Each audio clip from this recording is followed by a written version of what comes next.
Let us do a quick recap. Last class में हम लोगों ने चार्ज क्या होता है इसके बारे में समझा था हम लोगों ने।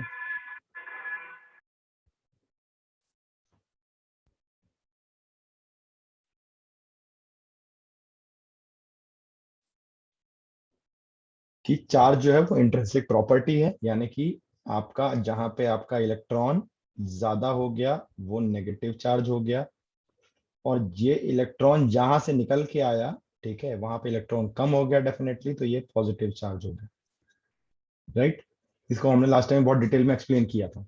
इसके बाद में हम लोगों ने ये देखा था कि अगर ये चार्ज पार्टिकल है तो चार्ज का क्वांटिफिकेशन क्या होगा, वो हमने बताया था Q is equal to n e, where n is number of free electron. ठीक है। चार्ज का लेना देना सिर्फ इलेक्ट्रॉन से है, प्रोटॉन से नहीं है। राइट। हम लोग को प्रोटॉन से कोई लेना देना नहीं है हमारा, कि न्यूक्लियस के अंदर क्या हो रहा है उससे हमको मतलब नहीं। राइट। इतनी एनर्जी हम लोग मैनुअली प्रोवाइड नहीं कर सकते जिससे हम लोग न्यूक्लियस के चार्ज पार्टिकल को शिफ्ट कर सकें। तो न्यूक्लियस का जो चार्ज पार्टिकल होता है, जो प्रोटॉन होता है पॉजिटिवली चार्ज, वो खाली बैलेंसिंग के ही काम आता है। ठीक है। जब हम लोग जब न्यूक्लियर फिजिक्स पढ़ेंगे तब वहां पे देखेंगे कि न्यूक्लियस के लिए हम एनर्जी कैसे प्रोवाइड कर सकते हैं। राइट। तो ये हो गया आपका नंबर ऑफ फ्री इलेक्ट्रॉन पे डिपेंड करेगा। और ई की वैल्यू यानी कि इलेक्ट्रॉनिक चार्ज की वैल्यू कितनी है, 1.6 इंटू 10⁻⁻⁻19 कूलम। ठीक है। एन आपका फ्री इलेक्ट्रॉन है, तो इसके इस तरीके से हम लोग किसी भी चार्ज पार्टिकल पे अगर चार्ज अवेलेबल है तो हम उसको क्वांटिफाई कर सकते हैं, उसकी वैल्यू निकाल सकते हैं। सेकेंडली हम लोगों ने ये डिस्कस किया था कि जो चार्ज कोई चीज होगी तो वो तभी कोई मटेरियल चार्ज हो सकता है जब हम लोग बाहर से उसके ऊपर एनर्जी लगाएंगे। राइट। अगर बाहर से हम एनर्जी दे रहे हैं तब तो वो चार्ज है, अगर बाहर से जब एनर्जी हटा लेंगे तो चार्ज नहीं रहेगा। कोई भी बॉडी हमेशा न्यूट्रल कंडीशन में ही रहना पसंद करेगी, इसलिए जो चार्ज होता है वो टेम्पररी होता है। ठीक है। अगर इसे परमानेंट रखना है, अगर चार्ज को हम लोग परमानेंट रखना चाहते हैं तो हमें क्या करना पड़ेगा, कंटिन्यूअसली एनर्जी देनी पड़ेगी। ठीक है। कंटिन्यूअसली एनर्जी दे सकते हैं, और एनर्जी सोर्स हमारे पास में क्या होता है, वो होता है प्राइमरी सेल। ये मैंने आपको बताया था, प्राइमरी सेल या जिसको नॉर्मल लैंग्वेज में बैटरी बोलते हैं। ठीक है। तो प्राइमरी सेल में इलेक्ट्रोकेमिकल प्रोसेस होता है, तो वहां पे कंटिन्यूअसली एनर्जी जनरेट होती रहती है। राइट। नेक्स्ट हम लोगों ने चार्ज की प्रॉपर्टी पढ़ी थी कि चार्ज आपका कंजर्व्ड रहेगा। इसका मतलब कि चार्ज को हम लोग पैदा नहीं कर रहे हैं, वो सिर्फ फ्री इलेक्ट्रॉन के बेसिस पे है। ठीक है। तो एक जगह से दूसरी जगह पे ट्रांसफर हो सकता है, और जब ट्रांसफर होगा तभी चार्ज आएगा, तो टोटल चार्ज ओवरऑल सिनेरियो में हमेशा कंजर्व्ड रहेगा। ठीक है। दूसरा हम लोगों ने ये पढ़ा था कि ये ट्रांसफर हो सकता है, इट कैन बी ट्रांसफर। ठीक है। और तीसरी हम लोगों ने एक चीज देखी थी कि चार्ज जो है वो हमेशा क्वांटाइज्ड होगा। क्वांटाइज्ड का मतलब क्या था, Q is equal to n e है, तो n हमेशा आपका इंटीग्रल वैल्यू देगा। ठीक है। n कभी भी आपका फ्रैक्शनल नहीं हो सकता। ठीक है। n कभी भी आपका फ्रैक्शनल नहीं हो सकता। राइट। इसके बाद हम लोगों ने नेक्स्ट चीज देखी थी कि किसी भी बॉडी को चार्जिंग हम कर कैसे सकते हैं। ठीक है। हमें चार्ज लेकर के आना है किसी बॉडी पे। ठीक है। हमें मान लो मेरे पास में, मुझे पता है कि ये कंडक्टर, इस पास फ्री इलेक्ट्रॉन है, मुझे इसे चार्ज करना है, तो चार्जिंग होगी कैसे। तो इसके लिए हमने क्या बताया था कि मान लो मेरे पास में कोई एक ऑलरेडी चार्ज्ड मटेरियल है, और जो कि दूसरे मेटल के साथ अगर हम इसे कांटेक्ट करते हैं, टच करते हैं, तो इसको बोलते हैं चार्जिंग बाय कंडक्शन। इसको हम लोग बोलते हैं चार्जिंग बाय कंडक्शन। इन दोनों को या तो हम लोग फिजिकली ए और बी को हम लोग टच करें, ए और बी को हम लोग फिजिकली टच करें, या एक कंडक्टिंग वायर इन दोनों के बीच में हम लोग लगा दें। ठीक है। दोनों ही कंडीशन में ये फिजिकली एक दूसरे के टच में आ गए, तब क्या होगा, अगर इसमें मान लो चार्ज क्यू है, इसमें 0 है, तो चार्जिंग के बाद दोनों बॉडीज में अर्थमेटिक मीन के हिसाब से चार्ज डिस्ट्रीब्यूट हो जाएगा। ठीक है।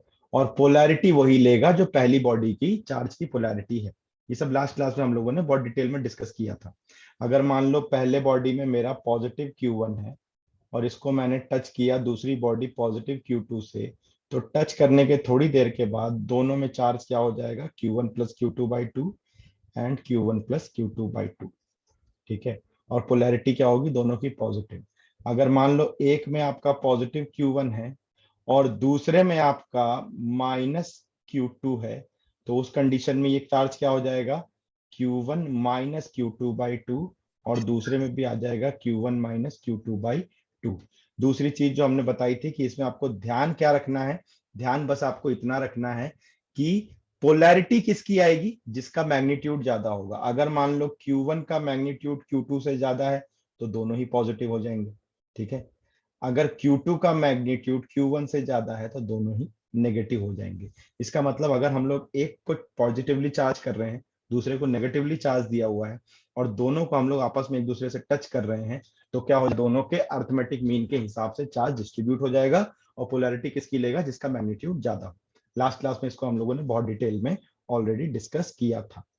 ठीक है, इसके बाद दूसरा क्या होता है मेथड, दूसरा होता है इंडक्शन का method, charging by induction. Charging by induction के केस में क्या होता है कि अगर मान लो मैंने एक को पॉजिटिव चार्ज दिया है, ये मेरा चार्ज यहाँ पे अवेलेबल है, और दूसरी बॉडी में इसके सामने लेकर के आ रहा हूं लेकिन मैं टच नहीं कर रहा, तो इंडक्शन के कारण जो मेटल है इसमें अपोजिट पोलैरिटी का चार्ज इंड्यूस हो जाएगा या आ जाएगा। ठीक है, अगर यहाँ Q था तो यहाँ पे -Q आ जाएगा। लेकिन आपको पता है कि जब फिजिकल आप जब तक टच नहीं करोगे तो चार्ज ट्रांसफर हो नहीं सकता। चार्ज ट्रांसफर तभी होगा जब दोनों बॉडीज फिजिकली एक दूसरे से टच हो। तो अगर ये चार्ज ट्रांसफर नहीं हो रहा है तो ये एडिशनल -Q चार्ज तो लॉ ऑफ कंजर्वेशन के खिलाफ हो जाएगा, क्योंकि हमने तो चार्ज बढ़ा दिया, यहाँ +Q था, यहाँ माइनस को अपने आप कहां से आया। इसीलिए जो फ्रंट फेस है इसका वो नेगेटिव चार्ज होगा, एंड रियर फेस यानी कि जो पीछे का है वो पॉजिटिव चार्ज होगा। तो ये लॉ ऑफ इंडक्शन था, राइट। इसके बेसिस में हम लोगों ने एक क्वेश्चन भी लास्ट क्लास में किया था। अभी एक क्वेश्चन से शुरू करते हैं आज की क्लास में। ये अभी तक मैं आपको रिकैप दे रहा था, देखिए क्वेश्चन देखो, जस्ट चार्ज पहचानने का तरीका है। आपको बोल रहा है कि 5 बॉल है, ठीक है, मैं बॉल्स बना देता हूं कि ये मेरा 1 है, ठीक है, ये 2 है, ये 3 है, ये 4 है, और ये 5 है। ठीक है, किसी पे भी कोई पोलैरिटी आपको नहीं बता रहा, पेयर बता रहा है कि पेयर 1 2 2 4 एंड 4 1 इनमें अट्रैक्शन हो रहा है। 1 2 2 4 एंड 4 1 में अट्रैक्शन हो रहा है। ठीक है, और 2 3 एंड 4 5 में रिपल्शन हो रहा है। तो आपसे पूछ रहा है कि बॉल 1 का चार्ज क्या होना चाहिए, आपसे ये पूछ रहा है कि बॉल 1 का चार्ज क्या होना चाहिए। अगर 1 2, ठीक है, 1 2 यानी कि ये आजू बाजू वाले ये अट्रैक्शन के हैं। ठीक है, 2 4 यानी कि ये 2 और 4 ये अट्रैक्शन के हैं, एंड 4 1, ठीक है, 4 और 1, ठीक है, और 2 3 ये रिपल्शन है, एंड 4 से 5 रिपल्शन है। तो 1 पे चार्ज क्या होना चाहिए, थोड़ा सा एक बार दिमाग लगा के सोचने की कोशिश करो कि क्या समझ में आता है आपको कि 1 पे क्या चार्ज होगा, और ऑप्शन में मेरे को आंसर बताओ चैट बॉक्स पे, ए होना चाहिए कि बी होना चाहिए कि सी की डी, थोड़ा एक बार सोचने की कोशिश करो।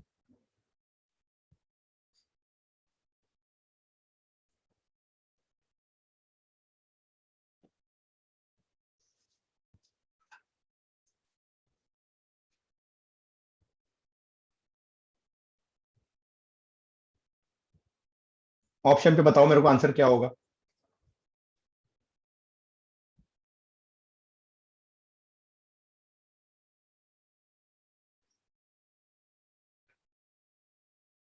मयंक का बोलना है कि ये पॉजिटिव चार्ज होगा, और कोई, बाकी लोग बताओ फटाफट।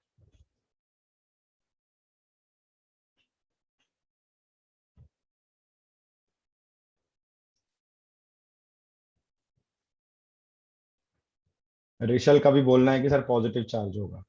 ओके, और कोई, सोचो, चार्ज आइडेंटिफिकेशन का क्वेश्चन है, बहुत सिंपल सा क्वेश्चन है, आया हुआ है ये नीट के एग्जाम में। सिंपल चार्ज आइडेंटिफिकेशन का क्वेश्चन है ये, बहुत बेसिक क्वेश्चन है। देखो अभी तक हम लोगों ने फोर्स भी चालू नहीं किया, कूलम्ब्स लॉ भी चालू नहीं किया, उसके पहले ही कंपटीशन के क्वेश्चन बनने चालू हो गए। और ऐसे ही क्वेश्चन आजकल सीबीएसई में भी आते हैं, डायरेक्ट डेफिनेशन बेस्ड क्वेश्चन बंद हो गए, डायरेक्ट डेफिनेशन बेस्ड क्वेश्चन अब आते ही नहीं है, अब कॉन्सेप्चुअल क्वेश्चन ही आते हैं। अफान का भी बोलना है कि सर ए होगा, ठीक है, बहुत सारे लोग ए वाले आ रहे हैं, और बाकी लोग लेट मी सी क्लास में कौन कौन है, बहुत सारे लोग हैं, बहुत सारे नाम दिख रहे हैं मुझे, ठीक है, Jyoti, Siddharth, try to answer the question, क्या होना चाहिए। चलो जो लोग कह रहे हैं कि पॉजिटिव चार्ज है उनके हिसाब से हम लेके चलते हैं। अगर इसको हम पॉजिटिव चार्ज मानते हैं, ठीक है, अगर मैंने 1 को पॉजिटिव माना, तो 1 2 में, 2 4 में और 4 1 में अट्रैक्शन, तो 2 मेरा क्या होना चाहिए, नेगेटिव होना चाहिए, ठीक है। और 2 1 2 में अट्रैक्शन है, 2 4 में अट्रैक्शन है, तो 4 मेरा पॉजिटिव होना चाहिए, तभी तो अट्रैक्शन होगा, अपोजिट होना चाहिए।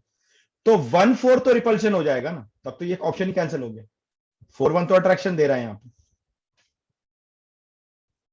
आपका आंसर तो पहले स्टेप पे ही गलत हो गया।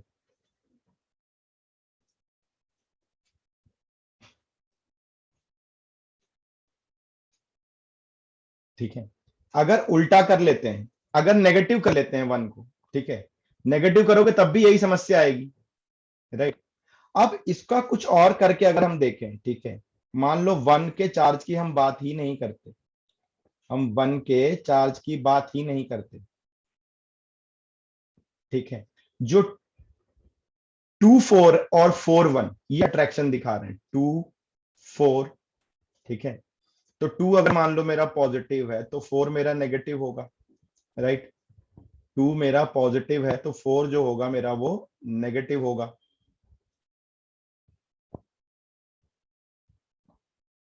राइट। 2 पॉजिटिव है तो 4 नेगेटिव होगा। अब देखते हैं यहाँ 2 3 ये एक दूसरे को रिपेल कर रहे हैं, तो ये पॉजिटिव होना चाहिए, एंड 4 5 भी एक दूसरे को रिपेल कर रहे हैं, ठीक है, 2 एंड 3 एक दूसरे को रिपेल कर रहे हैं, 1 पे अभी हम बात ही नहीं कर रहे, 2 और 3 एक दूसरे को रिपेल कर रहे हैं, ठीक है, ये कंडीशन मेरी सेटिस्फाई हो रही है। एंड 4 5, 4 एंड 5 भी एक दूसरे को रिपेल कर रहे हैं, तो 5 को मैंने नेगेटिव कर दिया, ठीक है। तो मैंने 2 को पॉजिटिव किया, 3 को पॉजिटिव किया, 4 को नेगेटिव, 5 को नेगेटिव, तो 1 के लिए मेरी कंडीशन क्या बची, 1 के लिए मेरी कंडीशन क्या बची कि 1 जो भी चार्ज लेगा वो बाय इंडक्शन लेगा, ठीक है, 1 जो भी चार्ज लेगा वो बाय इंडक्शन लेगा, नॉट बाय कंडक्शन लेगा। चार्ज इनके फुलफिल है, 1 का चार्ज मैं फिक्स कर ही नहीं सकता, तो बाय इंडक्शन अगर कोई चार्ज ले रहा है तो एक्चुअली वो न्यूट्रल कंडीशन में, इसलिए option C will be the correct option, right. Option C will be the correct option, ठीक है। चार्जिंग को समझना हमें बहुत जरूरी, चार्जिंग को हमें समझना बहुत जरूरी। जैसे सपोज करो, अगर मैं आपसे यहीं पे एक छोटा सा और सवाल पूछता हूं, ठीक है, छोटे छोटे सवाल से हम लोग अपने कॉन्सेप्ट को क्लियर करने की कोशिश करते हैं, ठीक है, छोटे छोटे सवालों से हम लोग अपने कॉन्सेप्ट को क्लियर करने की कोशिश करते हैं।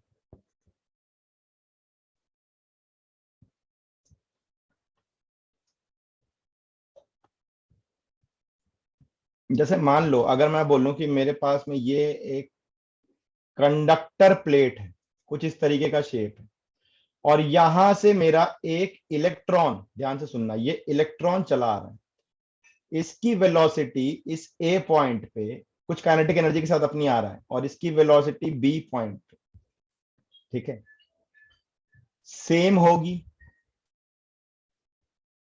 या V B greater than V A होगा, या V A greater than V B होगा, या डेटा इनसफिशियंट है।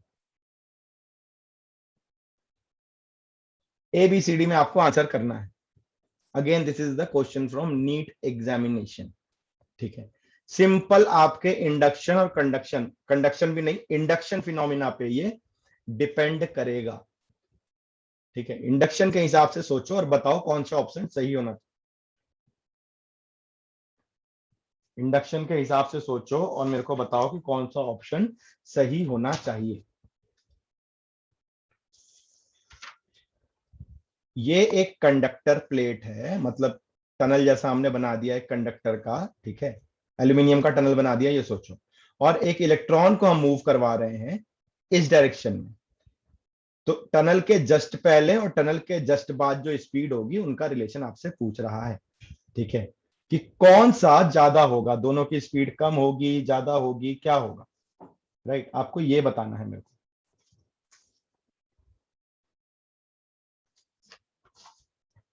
चलो अच्छा है, काफी लोग रिस्पॉन्ड कर रहे हैं, दैट्स गुड।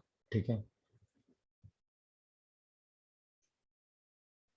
सिद्धार्थ का कहना है कि सर वी ए ग्रेटर होगा वी बी से। ओके, थिंक थिंक थिंक, छोटे छोटे सवाल आपका कॉन्सेप्ट क्लियर करेंगे, ये सब हम लोग कॉन्सेप्ट क्लियर करने ही कर रहे हैं। ठीक है, अदरवाइज डेरिवेशन तो यार स्कूल टीचर भी करा रहे हैं, वहां पढ़ लो, फिर यहाँ पढ़ने की क्या जरूरत है। ठीक। प्राची का कहना है कि सर सी होगा, यानी कि वेलोसिटी एट ए ज्यादा होगी वेलोसिटी एट बी से। Can you tell B the reason also. ठीक है, इन सिंगल लाइन या सिंगल वर्ड में रीजन बता सकते हो क्यों ऐसा हो रहा है। शिवांगी का भी कहना है कि सर सी ही होगा। ठीक है, सिद्धार्थ, ज्योति, कुछ प्रकाश डालो, और भी जो लोग हैं जिनका मेरे को नाम याद आ रहा है बताता जा रहा हूं। हिमांक का कहना है कि सर डी होगा, डेटा इंसफिशियंट है। ओके, नहीं डेटा तो इंसफिशियंट क्या नहीं है, डी तो नहीं होगा, है ना, क्योंकि आपसे अगर वो वैल्यू पूछता ना कि कितनी ज्यादा होगी, तब आपका ये आंसर सही होता, डेटा इंसफिशियंट वैल्यू नहीं पूछा, वो जस्ट आपसे एक फीलिंग पूछ रहा है कि भाई आपको क्या लगता है। और लगना यहाँ पे इंडक्शन है, ये इलेक्ट्रॉन कहीं टच तो करने वाला है नहीं, ये इलेक्ट्रॉन कहीं किसी चीज को टच तो करने वाला है नहीं। ठीक है, तो लगना जो है यहाँ पे इंडक्शन है।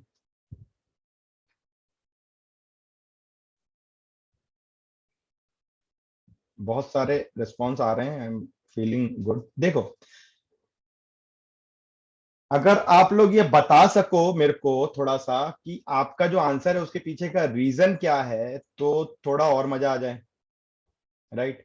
अगर आप मुझे ये बता पाओ कि आपके आंसर का रीजन क्या है, single line,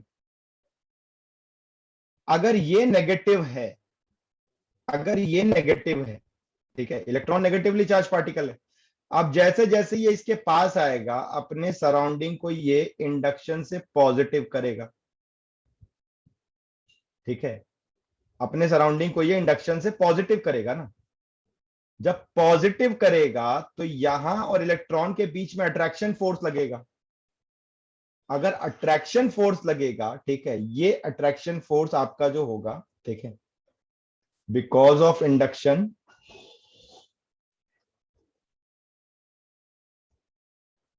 plate will be positively charged.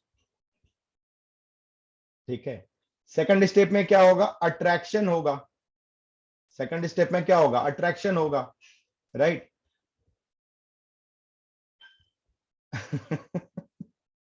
हिमांक का कहना है कि सर नहीं समझ में आया इसलिए डी ऑप्शन। चलो कोई नहीं, आप समझ लो। तो सेकंड स्टेप में क्या होगा, अट्रैक्शन होगा। अट्रैक्शन होगा, जब अट्रैक्शन पे फोर्स लगेगा तो फोर्स, अट्रैक्शन का फोर्स आपका क्या काम करेगा, अट्रैक्शन का, ये प्लेट अट्रैक्ट कर रही है इसको, तो क्या करेगी, इलेक्ट्रॉन को अपनी तरफ खींचने की कोशिश करेगी ना। इस इलेक्ट्रॉन के ऊपर एक एडिशनल फोर्स लगना चालू हो गया, समझो बेटा बात को। ठीक है, इस इलेक्ट्रॉन की तरफ अब एक फोर्स लगना चालू हो गया। जब ये फोर्स लगना चालू हो गया, तो आपको पता है बाय न्यूटन सेकंड लॉ, अगर कहीं भी एक्सटर्नल फोर्स लगा तो मास इनटू एक्सेलरेशन, तो जिस डायरेक्शन में फोर्स लग रहा है उसी डायरेक्शन में एक्सेलरेशन हो गया, तो बी पे तो स्पीड बढ़ गई ना, तो V B greater than V A होगा ना। आप लोग सी बोल रहे हो, V A greater than VP, ये कैसे होगा, ये तब होता अगर ये यहां से कहीं किसी तरीके से ये टच कर रहा होता है एक दूसरे को, राइट। अगर किसी तरीके से ये एक दूसरे को टच कर रहा होता तब आपकी बात सही होती, लेकिन अभी ये कंडीशन में क्या हो जाएगा, वी बी की वैल्यू वी ए से ग्रेटर हो जाएगी। ठीक है, ये क्वेश्चन तो देखो आपके पास में स्क्रीन पे था, ये क्वेश्चन मैंने अलग से, मेरे को अभी जस्ट याद आया तो मैंने आपको कराया, तो प्लीज इसको भी आप नोट डाउन कर लो, ये अच्छे क्वेश्चन हैं जो आए हुए हैं।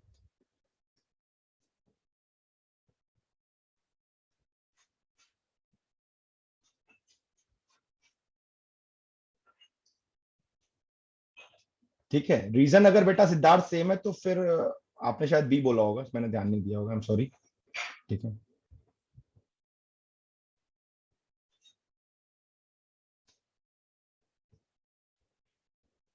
बिल्कुल, मैं रिपीट करके आपको बता रहा हूं, देखो यहाँ पे जब ये नेगेटिवली चार्ज पार्टिकल आगे की तरफ आ रहा है, तो ये नेगेटिवली चार्ज पार्टिकल इलेक्ट्रॉन है, ये नेगेटिवली चार्ज पार्टिकल इलेक्ट्रॉन है, ये आगे की तरफ आ रहा है। तो यहां पे हम बाकी जगह इधर इस प्लेट और इस प्लेट की बात नहीं कर रहे। क्यों नहीं कर रहे? हम ये मान के चल रहे हैं इनका डिस्टेंस बहुत ज्यादा है तो वहां इंडक्शन का इफेक्ट नहीं आएगा, इसलिए आपको स्पेसिफिकली एक टनल जैसा बना करके दिया हुआ है। तो जैसे ही वो इस टनल के पास आएगा, डिस्टेंस कम होगा तो क्या करेगा? वो चार्ज इंड्यूस करेगा, वो टच नहीं कर सकता इसको। तो इंडक्शन में हमेशा अपोजिट चार्ज इंड्यूस होगा, अगर नेगेटिव है तो पॉजिटिव इंड्यूस होगा। ठीक है, अगर नेगेटिव है तो पॉजिटिव इंड्यूस होगा। इलेक्ट्रॉन नेगेटिवली चार्ज पार्टिकल है, तो पॉजिटिव चार्ज पार्टिकल को इसने इंड्यूस कर दिया यहां। जब पॉजिटिव चार्ज पार्टिकल इंड्यूस हो गया, जब पॉजिटिव चार्ज पार्टिकल आपका इंड्यूस हो गया, तब आगे क्या होगा? अब आगे क्या होगा? अगर पॉजिटिव चार्ज पार्टिकल इंड्यूस हो गया तो अट्रैक्शन का फोर्स लगेगा, तो ये प्लेट इलेक्ट्रॉन को अपनी तरफ खींचना चालू करेगी ना, अट्रैक्ट करेगी। ठीक है, तो फोर्स की डायरेक्शन ये हो जाएगी। न्यूटन सेकंड लॉ से हमको क्या पता है कि force external is equal to mass into acceleration. इसका मतलब मुझे ये समझ में आ गया कि बॉडी के अंदर, मतलब इलेक्ट्रॉन के अंदर एक्सेलरेशन आ जाएगा। इलेक्ट्रॉन के अंदर एक्सेलरेशन आ जाएगा। अगर इलेक्ट्रॉन के अंदर एक्सेलरेशन आ गया तो एक्सेलरेशन क्या करेगा? आपकी स्पीड को बढ़ाएगा। किस डायरेक्शन में बढ़ाएगा? एक्सेलरेशन के डायरेक्शन में। तो जिस डायरेक्शन में फोर्स, उसी डायरेक्शन में एक्सेलरेशन, उसी डायरेक्शन में आपकी स्पीड बढ़ी। स्पीड बढ़ी तो बी वाली स्पीड ए वाली स्पीड से ज्यादा हो गई, राइट? बी वाली स्पीड ए वाली स्पीड से ज्यादा हो गई। सिंपल है। ठीक है, क्लियर है?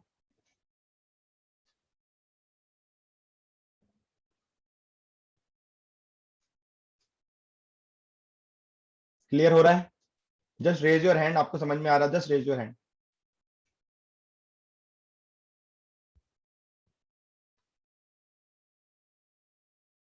किसी किसी ने मुझसे थोड़े दिन पहले ये पूछा कि सर, आप तो कंपटीशन लेवल का पढ़ा रहे हो, हमें तो सीबीएसई करना है। ठीक है, सबके लिए मेरा जवाब यही है कि बेटा पिछले 3 साल के प्लीज पेपर उठा करके चेक करना। अभी तो नहीं समझ में आएगा, अभी तो कुछ पढ़ा ही नहीं है 12th। ठीक है, लेकिन प्लीज चेक करना कि पिछले साल का 2020 का भी सीबीएसई का स्टैंडर्ड जो है वो ऑलमोस्ट इक्विवेलेंट टू मेंस है। नीट से तो काफी ऊपर था। नीट का पेपर तो बहुत ईजी आया था, सीबीएसई का जो स्टैंडर्ड था काफी ऊपर था, राइट? तो अब आपके थ्योरेटिकल क्वेश्चन आने बंद हो गए, कॉन्सेप्चुअल ही आते हैं, राइट? डेफिनेशन, डेरिवेशन, इसका पोर्शन सिर्फ मान के चलो 20 मार्क्स का रह गया। बाकी 50 मार्क्स आपको जो क्वेश्चन मिलेंगे वो कॉन्सेप्चुअल मिलेंगे, और अच्छे स्टैंडर्ड के कॉन्सेप्चुअल क्वेश्चन है। तो हर बार क्या होता है, लोग हमसे पूछते हैं कि सर हम लोग एग्जाम जब आता है 12th बोर्ड का, धीरे धीरे टाइम गुजरता जाएगा, दिसंबर के आसपास, सर सैंपल पेपर खरीद लें। बिल्कुल स्ट्रेट फॉरवर्ड आंसर है, कोई फायदा नहीं, क्योंकि सैंपल पेपर में लास्ट 10 ईयर का सैंपल पेपर दिया हुआ है। 10 ईयर के क्वेश्चन दिए हुए हैं, पैटर्न पिछले 3 साल से बदला है। तो 3 साल का पेपर सिंपली नेट से डाउनलोड कर लो, सैंपल पेपर का फायदा नहीं होने वाला। सब जमाना चला गया, राइट? एक और देखो, एक और ऐसे ही क्वेश्चन मैं आपको बताता हूं कि मान लो मेरे पास ना ये एक पॉजिटिवली चार्ज प्लेट है, और इसके बीच में हमने एक मेटालिक बॉल को रखा, राइट? और सेकंड साइड में एक और प्लेट रखी, और इसे हमने क्या किया? अर्थिंग कर दी। अब अगर मैं आपको यह बोलूं कि describe motion of ball, note करते जाना, जो भी क्वेश्चन मैं यहां कराऊंगा बड़े स्टैंडर्ड क्वेश्चन होंगे। डिस्क्राइब मोशन ऑफ बॉल, क्या ये बॉल मूव करेगी? नहीं करेगी? अगर करेगी तो कैसे करेगी? तो देखो सिंपली क्या होगा कि हमारे पास पहला इनका गैप बहुत कम है, ये तो डायग्राम हमको आपको दिखाना है इसलिए बहुत बड़ा बड़ा गैप हम लोग बनाया है। इनका गैप बहुत कम है आपस में। तो सबसे पहले क्या होगा कि ये जो पॉजिटिव चार्ज है ये इस मेटालिक बॉल पे इंडक्शन करेगा। क्या करेगा? इंडक्शन करेगा। इंडक्शन के कारण यहां क्या होगा? नेगेटिव चार्ज आ जाएगा। ठीक है, जैसे ही ये नेगेटिव चार्ज आया तो अब क्या होगा? इनमें फोर्स ऑफ अट्रैक्शन लगना चालू होगा। जैसे फोर्स ऑफ अट्रैक्शन लगेगा, ये बॉल धीरे धीरे धीरे धीरे सरकती सरकती क्या होगी? प्लेट की तरफ जाएगी। और एक कंडीशन ऐसी आएगी जब ये अट्रैक्शन होते होते प्लेट को टच कर जाएगी। ठीक है, ठीक। तो अगले कंडीशन में क्या हुआ कि ये बॉल जो है ना वो आपकी प्लेट को टच कर गई। जैसे ही उसने प्लेट को टच किया तो क्या होगा? आपको पता है अब ये कंडक्शन में कन्वर्ट हो गया, जो पहले इंडक्शन हो रहा था। तो अब बॉल भी पॉजिटिवली चार्ज हो गई। ठीक है, बॉल भी पॉजिटिवली चार्ज हो गई। अब जब बॉल पॉजिटिवली चार्ज हो गई तब क्या होगा? आपका बॉल के पॉजिटिव चार्ज होने के बाद कि यहां से ध्यान से सुनना, बॉल जैसी पॉजिटिव चार्ज हुई तो बॉल के पॉजिटिव चार्ज होने से क्या हो जाएगा, अब इन दोनों में रिपल्शन चालू हो जाएगा। ठीक है, अब इन दोनों में रिपल्शन चालू हो जाएगा। रिपल्शन चालू हुआ तो बॉल अब दूर जाना शुरू कर देगी। ठीक है, दूर जाती जाएगी, फोर्स तो लगी रहा है रिपल्शन का, दूर जाती जाएगी, और जाते जाते एक कंडीशन ऐसी आएगी कि वो दूसरी प्लेट से टच कराएगी, और दूसरी प्लेट में हमने क्या कर रखा है, अर्थिंग कर रखी है। तो सारा चार्ज कहां चला गया, अर्थिंग चला गया। जैसे ही अर्थिंग हो जाएगा तो बॉल वापस अपनी न्यूट्रल कंडीशन में आने की कोशिश करेगी, और अगेन ये फिनोमिना रिपीट होगा। तो ये मोशन कैसा हो गया आपका, ये मोशन हो गया ऑसिलेटरी मोशन। बट एसएचएम नहीं होगा, एसएचएम नहीं होगा, सिंपल हार्मोनिक नहीं होगा, क्योंकि हार्मोनिक मोशन की कंडीशन है कि force should be directly proportional to displacement. तो हमें नहीं पता कि फोर्स डिस्प्लेसमेंट के बराबर है या नहीं, क्योंकि आपको उतना डेटा ही नहीं दिया हुआ है। हम तो जो देख रहे हैं अभी सिर्फ क्वालिटेटिव एनालिसिस कर रहे हैं ना, कि भाई चार्ज कहां से कहां ट्रांसफर हो रहा है, कितना चार्ज ट्रांसफर हो रहा है, प्लेट कितने डिस्टेंस पे लगी रखी है, हमको कुछ नहीं मालूम। इसीलिए हम ये बता सकते हैं कि ऑसिलेटरी होगा, लेकिन ये नहीं बता सकते कि एसएचएम होगा कि नहीं होगा।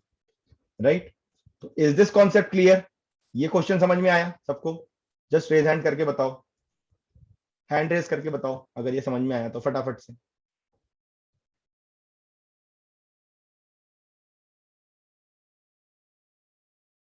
ठीक है, चलो, तो ये हमने अभी तक क्या कहानी पढ़ी, चार्ज के बारे में पढ़ी, कि चार्ज क्या होता है, कैसा होता है, क्यों होता है, चार्ज कैसा बिहेव करेगा, इंडक्शन क्या होगा, कंडक्शन क्या होगा। अब हम लोग देखते हैं कि टाइप ऑफ चार्जेस, चार्ज होता किस टाइप का चार्ज होता है, क्या क्या चार्ज के साथ में हो सकता है, कितने टाइप के चार्जेस हम लोग डिफाइन कर सकते हैं। ठीक है, कितने टाइप के चार्जेस हम लोग डिफाइन कर सकते हैं। ठीक है, सबसे पहली चीज क्या है, पॉइंट चार्ज है। सबसे पहली चीज कौन सी है, पॉइंट चार्ज। पॉइंट चार्ज का मतलब क्या है, ठीक है, कि a physical body having charge and mass but no dimension. Dimension, dimension से मतलब है साइज, शेप एंड साइज।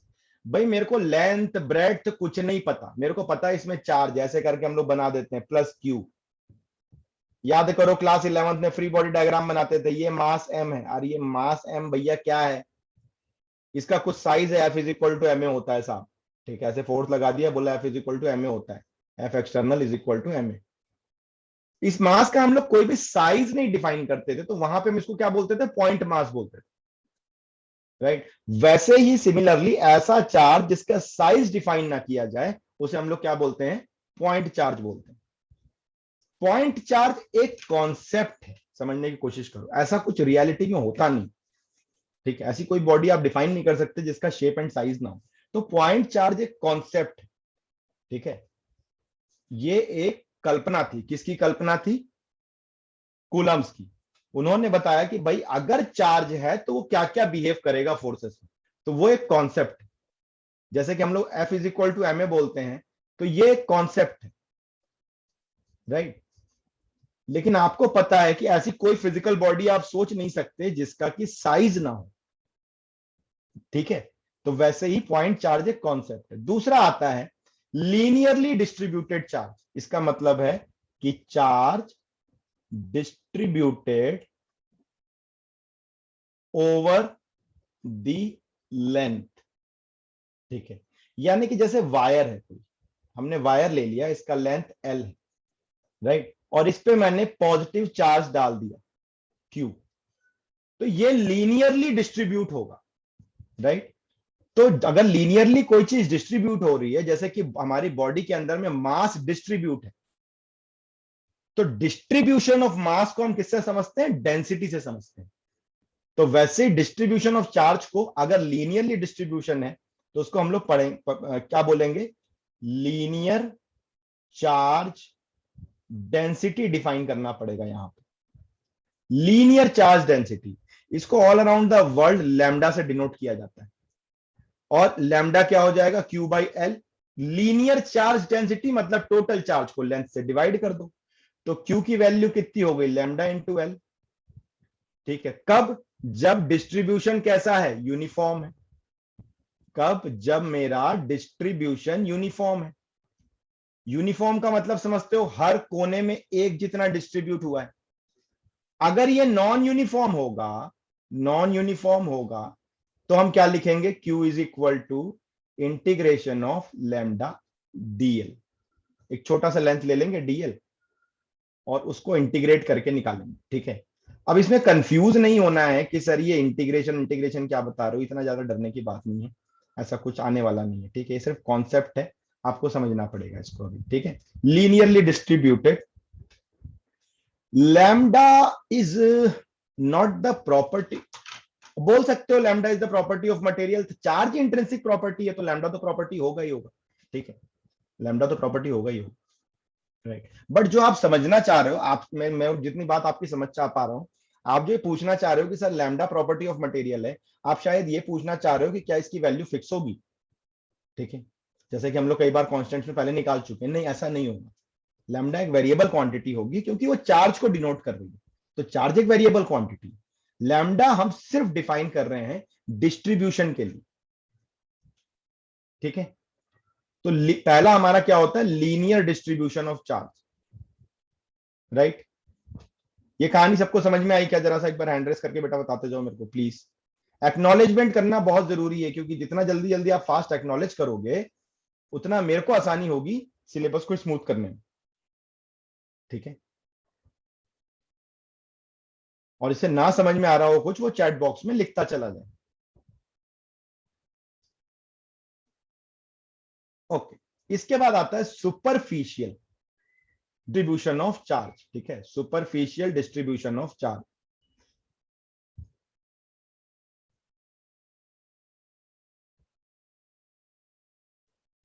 बिल्कुल रिपीट कर देता हूं, रुको एक मिनट, एक बार फिर से देखो। इंटीग्रेशन को लेकर अभी परेशान मत हो, ये समझाऊंगा बाद में। ठीक है, आराम से जब इसको क्वांटिफाई में करके दिखाऊंगा तब समझाऊंगा। अभी एक चीज समझने की कोशिश करो कि यार तुमने एक एल्यूमिनियम का टायर लिया 10 मीटर का, उसमें अंदर समझ लो करंट जा रही है, आपने काट लिया, वायर काट के निकाल लिया, 10 मीटर का वायर एल्यूमिनियम का काट के निकाल लिया, उसमें चार्ज दिया, तो पूरा क्यू चार्ज एक जगह तो नहीं रहेगा ना, क्यू चार्ज फैल गया। यहां 0 से लेकर के एल तक के बीच में क्यू चार्ज फैल गया आपका। ठीक है, मान लो मैं ये बोलूं कि मेरा ये 10 कूलम का चार्ज था और ये लेंथ मेरी मैं 10 मीटर लूं। ठीक है, तो हर एक मीटर में कितना चार्ज हो गया, 1 कूलम का चार्ज हो गया। बहुत सिंपल है, हर एक मीटर में 1 कूलम का चार्ज हो गया। ठीक है, तो अगर हर एक मीटर में 1 कूलम का चार्ज हो गया तो लीनियर डिस्ट्रीब्यूशन हो गया ना ये, और ये यूनिफॉर्म भी हो गया। ये यूनिफॉर्म भी हो गया, तो 1 कूलम को 10 से मल्टीप्लाई करोगे तो 10 कूलम मिल जाएगा, जो हमने यहाँ पे किया। लेकिन मान लो अगर मैंने 10 मीटर लिया और पहले में 0.5 है, ठीक है, उसके बाद आपका 1 हो गया, उसके बाद आपका 1 पॉइंट, इस तरीके से कुछ बढ़ रहा है, कुछ रेशियो जा रहा है। अब आप बोलोगे सर ये नॉन यूनिफॉर्म क्यों होगा, एक तो ये बात समझने की कि सर ये नॉन यूनिफॉर्म क्यों होगा। नॉन यूनिफॉर्म इसलिए होगा क्योंकि हमें नहीं पता कि जो मटेरियल हम ले रहे हैं वो एकदम स्मूथ है क्या। हो सकता है कि उसके लेंथ में स्मूथनेस ना हो, अंदर कैविटीज हो थोड़ी बहुत। तो बहुत से रीजन हो सकते हैं नॉन यूनिफॉर्म होने के, और सारे रीजन प्रॉपर्टी ऑफ मटेरियल से जुड़े हुए, उसमें हमारा कोई योगदान नहीं। ठीक है, वो सारा योगदान भगवान का है। तो अगर नॉन यूनिफॉर्म हो गया तब हमें क्या करना पड़ेगा, आपको पता है, कंटिन्यूअसली इंक्रीज होके कहीं भी वेरिएबल होता है तो उसको कैसे निकालते हैं, इंटीग्रेट करके निकालते हैं। अब इस इंटीग्रेशन को ये सिर्फ एज ए फॉर्मूला समझो, इसको लेकर परेशान होने की जरूरत नहीं है। ठीक है, अरे सर इंटीग्रेशन वगैरह लिखना चालू कर दिया तो बीपी बढ़ने लगे, सर बीपी मत बढ़ाओ। ठीक है, इंटीग्रेशन को लेकर भी परेशान नहीं होना है आपको। ये जब आएगा इंटीग्रेशन वगैरह तो मैं आपको बताऊंगा, बहुत छोटे छोटे से इंटीग्रेशन के फॉर्मूला लगेंगे। मेनली कॉन्सेप्ट समझने की कोशिश करो कि यूनिफॉर्म और नॉन यूनिफॉर्म क्यों हो रहा है। ठीक है, is it clear now, just acknowledge, is it clear now. बहुत धीरे धीरे मैं चलूंगा, आराम आराम से, आराम आराम से, एकदम धीरे धीरे। इस चैप्टर में धीरे चलना बहुत जरूरी है बाबा। इस चैप्टर में थोड़ी भी तेजी आई तो मामला गड़बड़ हो जाएगा।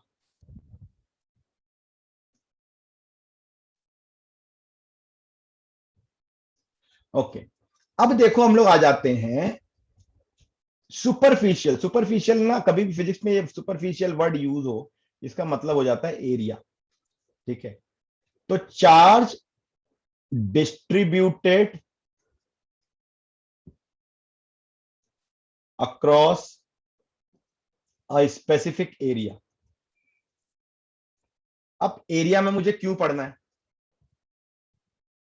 क्यों मैं पहले लेंथ फिर एरिया से डिफाइन कर रहा हूं, क्योंकि पहले मैंने क्या एग्जांपल दिया, वायर का।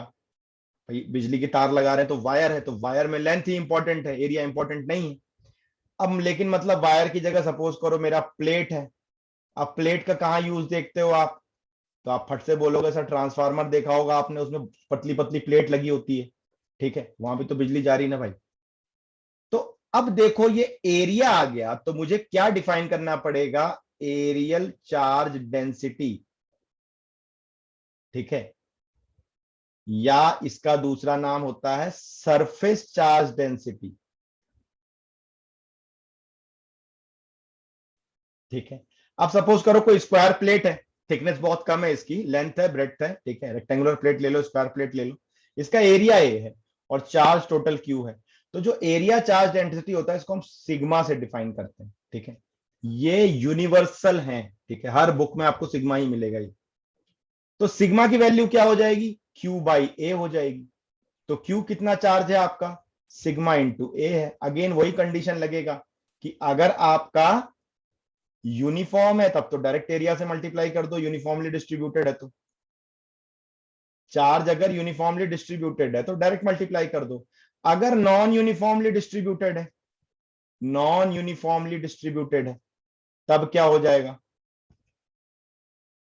तो बिल्कुल सिंपल चीज है, क्यू सिग्मा डी ए, और इसका इंटीग्रेशन, इस इंटीग्रेशन में ऐसे ना एक छोटा सा सर्कल लगा देना, जैसे इंटीग्रेशन में छोटा सा सर्कल लगाते हैं ना, इसका मतलब होता है सरफेस इंटीग्रेशन,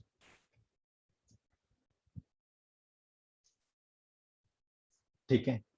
अब अगेन आपको मैं यही बोलूंगा कि इंटीग्रेशन वगैरह देख के घबराना घबराना नहीं है, बीपी नहीं बढ़ाना, ये हम लोग अभी सिर्फ कॉन्सेप्ट डिफाइन कर रहे हैं बच्चे, राइट। इसका यूज जब आएगा तो आप देखोगे बहुत इजी इजी चीजें, आप बोलो बच्चों वाले काम हो रहे हैं सब तो। इसलिए ये मत समझो कि मैथ्स कुछ टफ आने वाली है, कोई टफ मैथ्स नहीं आने वाली। तीसरा होता है वॉल्यूमेट्रिक, क्यों डिफाइन करना है, जैसे मैंने अभी ट्रांसफार्मर का एग्जांपल दिया, वॉल्यूमेट्रिक क्यों डिफाइन करना है। अरे वॉल्यूमेट्रिक चीजें भी तो लगी होती हैं बिजली के उसमें, क्यूब लगा होता है, ठीक है, क्यूबिकल शेप होते हैं, स्फेरिकल शेप होते हैं, सारी चीजें ऐसे होती हैं। तो मान लो कोई स्फेरिकल शेप का कंडक्टर है, ठीक है, ये जो आपको सर्कल सर्कल दिख रहा है, सर्कल ना है एक्चुअली ये स्फीयर। तो स्फेरिकल शेप का कंडक्टर है, तो वॉल्यूमेट्रिक चार्ज डिस्ट्रीब्यूशन का मतलब क्या है, charge distributed along the volume,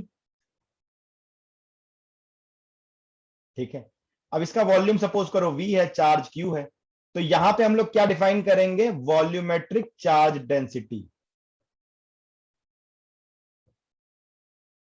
physics में कोई भी चीज पढ़ो तो तीनों डायरेक्शन में आपको डिफाइन करनी पड़ती है, ठीक है। क्या क्या डिफाइन करनी पड़ती है, लीनियर करना पड़ता है यानी कि अलोंग एक्स एक्सिस, मतलब 1D फिगर डिफाइन करना पड़ता है, 2D फिगर डिफाइन करना पड़ता है, 3D फिगर डिफाइन करना पड़ता है। अगर 11th का थोड़ा बहुत याद होगा जो हमने पढ़ा था, तो आपको याद होगा कि जैसे हमने moment of inertia, centre of mass जब भी किया था, तो 1D 2D 3D पूरा तीनों के लिए हमने करा था, राइट। तो वही कहानी हम लोग फिर से रिपीट करेंगे सारी। तो वॉल्यूमेट्रिक चार्ज डेंसिटी को हम लोग रो से दिखाते हैं, ये ई जैसा दिख रहा है, इसको रो बोलते हैं, ग्रीक लेटर वर्ड है ये। तो क्या हो जाएगा ये क्यू बाई वी, तो क्यू कितना हो जाएगा, अगेन रो इंटू वी, अगर यूनिफॉर्मली डिस्ट्रीब्यूटेड है, अगर ये यूनिफॉर्मली डिस्ट्रीब्यूटेड है, ठीक है। और Q इज इक्वल टू क्या हो जाएगा, रो डीवी, अगर ये नॉन यूनिफॉर्मली डिस्ट्रीब्यूटेड है।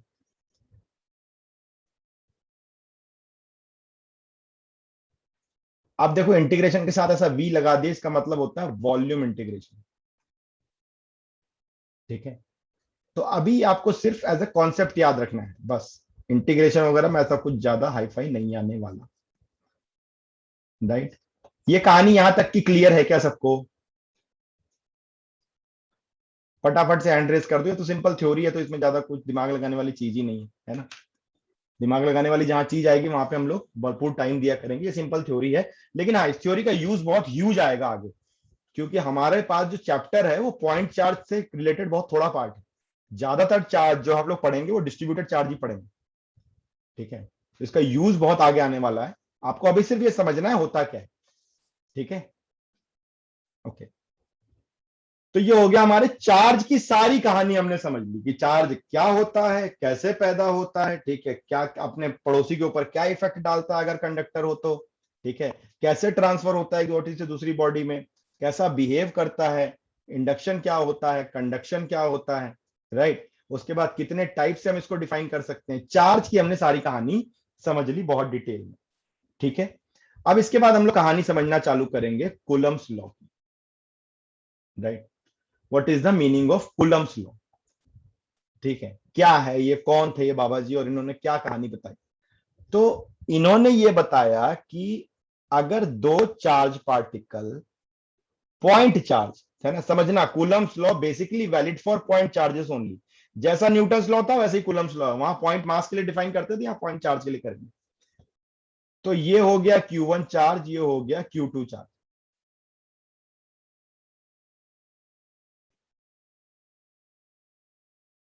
ठीक है, ये हो गया आपका Q1 चार्ज और ये हो गया Q2 चार्ज, ठीक है। अब देखो अगर Q1 और Q2 की हम लोग बात कर रहे हैं, राइट, ये R डिस्टेंस पे है ना। तो ओके, अभी ना कुछ डाउट आया है कुछ लोगों का, राइट। सो मैंने थोड़े दिन पहले ये ऑफलाइन क्लास में ही बोला था, मैं फिर से आप सबके सामने बोल देता हूँ, ठीक है। थोड़ा सा आप लोग इस चीज को ध्यान से सुनना, मैं जो बोलने जा रहा हूँ बिल्कुल सारी रिकॉर्डिंग जो होंगी वो ऐप पे अपडेट होंगी, बट आई वुड सजेस्ट कि आप क्लास के टाइम पे पेन पेपर लेकर के प्लीज बैठें, मेरे साथ साथ नोट्स बनाएं जैसा कि हम लोग ऑफलाइन क्लास में करते हैं, तब तो इस क्लास का फुल एडवांटेज है। रिकॉर्डिंग पड़ी रहेगी और रिकॉर्डिंग दोबारा देखने में वो मजा कभी नहीं आएगा, ठीक है। ये पिक्चर नहीं है दोस्त कि आप 10 बार देख लोगे, है ना। साइंस इतना इंटरेस्टिंग पार्ट नहीं है, आई कैन अंडरस्टैंड, ठीक है। तो आप दोबारा देख पाओगे ऐसा नहीं है। आपका टाइम ट्वेल्थ में एक एक मिनट बहुत कीमती है, आपका सिलेक्शन रिजेक्शन ट्वेल्थ बोर्ड में 95% सब आप पे डिपेंड करता है। और कोर्स बहुत सारा है, 11th का भी रिवाइज करना है अगर जेई और नीट देना है तो, ठीक है। तो don't waste your time in watching recordings, recording बिल्कुल हो रही है क्लास की और हम सारी अपडेट करेंगे, उसमें कोई टेंशन नहीं। लेकिन जब तक आप ऑनलाइन क्लास में ऑफलाइन वाला डिसिप्लिन लेकर के नहीं आओगे, दिक्कत हो, आपका टाइम जाना चाहिए कॉन्सेप्ट के बाद सिर्फ क्वेश्चन सॉल्व करने में, घर में, घर पे आप सिर्फ क्वेश्चन सॉल्व करो, ठीक है। और डेफिनेटली रिकॉर्डिंग अपडेट होगी, इसकी आप टेंशन मत लो, अभी बैचेस क्रिएट होंगी और ऐप में आपके पूरी बैच ही अपडेट होगी। ऐप पे ट्वेल्थ की बैच बिल्कुल है, आपकी बैच ही ट्वेल्थ में अपडेट होगी बेटा, आपकी बैच का कुछ नहीं होगा, री नॉमेनक्लेचर हो जाएगा ट्वेल्थ की बैच, ठीक है। बट उसके पहले प्रोसेस भी तो होंगे ना थोड़े दूसरे, तो वो आपसे सारे काउंसलर्स बात करेंगे, वो मेरा काम नहीं है, ठीक है। चलो कोई नहीं, अभी कूलम्स लॉ देखते हैं। तो हमने क्या बोला कि भाई आपका हमने ये बोला कि भाई आपका जो मास है वो m1 है, m2 है, तो इसके बीच में हमेशा अट्रैक्शन फोर्स लगता है जिसको ग्रेविटेशन फोर्स बोलते हैं, ये तो न्यूटन ने बोला था। और उसकी जो वैल्यू होती है वो m1 m2 के डायरेक्टली प्रोपोर्शनल होती है और बीच के डिस्टेंस के स्क्वायर के इनवर्सली प्रोपोर्शनल होती है। सेम वही काम यहाँ पे होता है कि वो कूलम्स ने बोला कि अरे सर ये क्या होगा कि फोर्स जो होगा ना वो चार्ज के प्रोडक्ट के डायरेक्टली प्रोपोर्शनल होगा और बीच के डिस्टेंस के स्क्वायर के इनवर्सली प्रोपोर्शनल होगा, ठीक है। ये न्यूटन ने बोला था ग्रेविटेशन के बारे में और ये कूलम ने बोला इलेक्ट्रोस्टैटिक के बारे में। अब सवाल ये उठता है कि कूलम ने ये क्यों बोला कि भाई ये जो फोर्स होगा वो Q1 Q2 by R square के डायरेक्टली प्रोपोर्शनल होगा, ये क्यों नहीं बोला कि ये इक्वल होगा। इसका मतलब यह है कि इन चार्ज के मैग्नीट्यूड और बीच के डिस्टेंस के अलावा एक तीसरी चीज भी है जो इसके फोर्स को अफेक्ट कर रही है, और वो चीज है इन दोनों चार्ज के बीच का मीडियम, ठीक है। तो जब इक्वालिटी का साइन आया F इज इक्वल टू, तो एक कांस्टेंट लगाया गया Q1 Q2 by R square, और इस कांस्टेंट की जो वैल्यू होती है ये होती है 1/4 पाई एप्सिलॉन नॉट। ये जो लिखा हुआ है ई टाइप का जो दिख रहा है इसको एप्सिलॉन पढ़ते हैं हम लोग, एप्सिलॉन ग्रीक लेटर वर्ड है, ठीक है। और इसके नीचे जीरो लगा दिया तो एप्सिलॉन जीरो या एप्सिलॉन नॉट, ठीक है। तो इसकी वैल्यू जो होती है वो होती है 9 × 10⁻⁹। यूनिट आप खुद ही निकाल सकते हो, क्या हो जाएगी यूनिट, फोर्स का न्यूटन, ये डिस्टेंस उधर मल्टीप्लाई होगा तो मीटर स्क्वायर पर कूलम्ब स्क्वायर, ठीक है। अब ये 4 पाई तो समझ में आ गया कि साहब ये तो कांस्टेंट है, ये एप्सिलॉन नॉट किस चीज का नाम है, कौन सी बल है, ये क्यों परेशान कर रही है हमें। तो एप्सिलॉन नॉट को हम लोग बोलते हैं परमिटिविटी ऑफ फ्री स्पेस, ठीक है, राइट। अब फिर सवाल उठता है परमिटिविटी क्या होता है यार, ठीक है। परमिटिविटी का मतलब होता है कि ये मीडियम आपको परमिशन दे रहा है कितना फोर्स आपको लगाना है। ये मीडियम जो है ये आपको परमिशन दे रहा है कि आपको कितना फोर्स लगाना है, राइट। और मीडियम का मतलब क्या है मीडियम का मतलब क्या है भाई, दो चार्ज के बीच में मीडियम क्या हो सकता है। तो सर मीडियम आपका वैक्यूम हो सकता है। आप बोलोगे सर वैक्यूम कैसे, चलो मान लिया नहीं होगा, एयर हो सकता है, ठीक है। कोई स्पेसिफिक गैस हो सकती है, राइट। ऑयल हो सकता है, वाटर हो सकता है, कहीं भी हो सकता है ना, चार्ज तो मेरा बीच का मीडियम कुछ भी हो सकता है।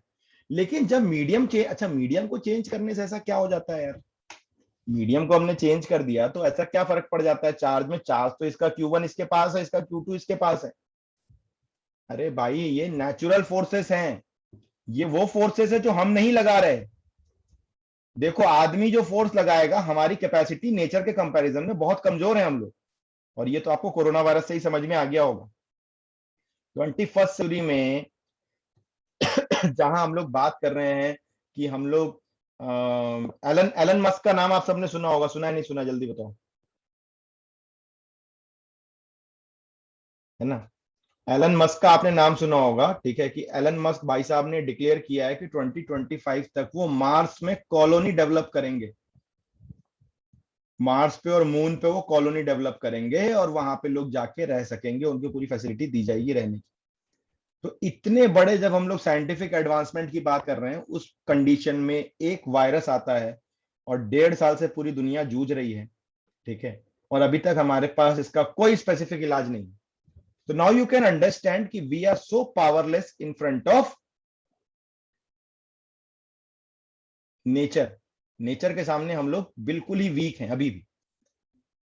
आज से 100 साल पहले 1920 के आसपास भी ऐसा ही एक मेजर अटैक हुआ था वायरस का, और उस समय भी ये 4 साल तक चला था, उस समय भी पैंडेमिक 4 साल चला था। तो अभी भी वही कंडीशन है, इसका मतलब 100 साल के एडवांसमेंट के बाद भी हम लोग बहुत ज्यादा कुछ तरक्की कर नहीं पाए, राइट। तो हम जो फोर्स लगाएंगे किसी बॉडी पे, हमें उसको छू के लगाना पड़ेगा, टच करके लगाना पड़ेगा, बिना टच किए हम फोर्स नहीं लगा सकते, ठीक है, हमें एनर्जी देनी पड़ेगी। सिर्फ नेचर ही एक ऐसी चीज है जो बिना टच किए तुम पे फोर्स लगाती है, जैसे कि ग्रेविटेशन, जैसे कि इलेक्ट्रोस्टैटिक। इलेक्ट्रोस्टैटिक पूरा नेचुरल प्रोसेस है, इसको हम सिर्फ अंडरस्टैंड कर रहे हैं कि होता क्या है, राइट। तो नेचुरल चीज में क्या होगा कि ये अगर इस पे फोर्स लगा रहा है बिना टच किए हुए, तो डेफिनेटली इस फोर्स का ट्रांसफर किसके थ्रू हो रहा है, मीडियम के थ्रू हो रहा है। डेफिनेटली इस फोर्स का ट्रांसफर इस पोजीशन से इस पोजीशन में किसके थ्रू हो रहा है, मीडियम के थ्रू हो रहा है, ठीक है। और वैक्यूम को भी हमने एक मीडियम समझा है भाई, यहां पे ध्यान देना। यानी कोई एक ऐसी अद्भुत शक्ति यहां से निकलती है और यहां पहुंचती है, और उस अद्भुत शक्ति को हम लोग इलेक्ट्रिक फील्ड बोलते हैं। अभी थोड़े दिन में हम लोग फील्ड पे आएंगे, एक बार फोर्स वाला कॉन्सेप्ट पूरा करके। तो वो फील्ड इस तक पहुंचती है और फोर्स क्रिएट होता है। और ये जो फील्ड है ये इमेजिनरी है, आपको पता होना चाहिए। पूरी फिजिक्स जो होती है वो 4 फील्ड में एक्सप्लेन होती है, ग्रेविटेशनल, इलेक्ट्रोस्टैटिक, मैग्नेटिक और मैटर। 4 फील्ड में पूरी फिजिक्स एक्सप्लेन हो जाती है। पूरे 500-600 साल के जितने एक्सपेरिमेंट है सिर्फ इस 4 फील्ड पे, राइट। तो इलेक्ट जो फील्ड है वो किस चीज के लिए, ये चारों फील्ड नेचुरल है, नेचर लगाती है हम पे, ठीक है। तो जब नेचर कोई फील्ड लगा रही है तो हम सिर्फ उसको समझ रहे हैं, और उसको समझ के उसको डायरेक्शन के साथ एक्सप्लेन करने के लिए हमने उसका नाम दिया हुआ। तो मीडियम जो होगा वो इफेक्टिव होगा, मीडियम या तो इस फोर्स को बढ़ाएगा या इस फोर्स को कम करेगा, ठीक है। यानी मीडियम के अंदर जो आपके आयोनाइज्ड पार्टिकल्स हैं, मीडियम के अंदर जो आपके आयोनाइज्ड पार्टिकल्स हैं वो इस फोर्स को बढ़ाएंगे या कम करेंगे, ठीक है।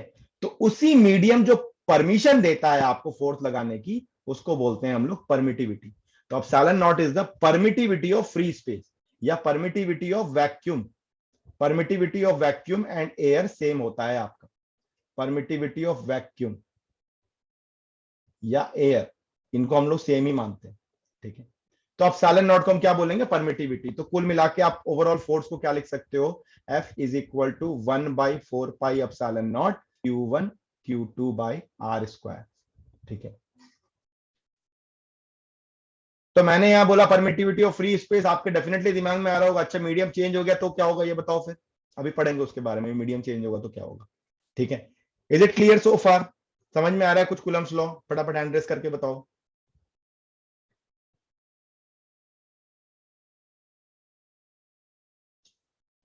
है ना, अब फटाफट से हैंड रेस करके बताओ अगर आपको ये समझ में आ रहा है कि कूलम्स लॉ है क्या, राइट।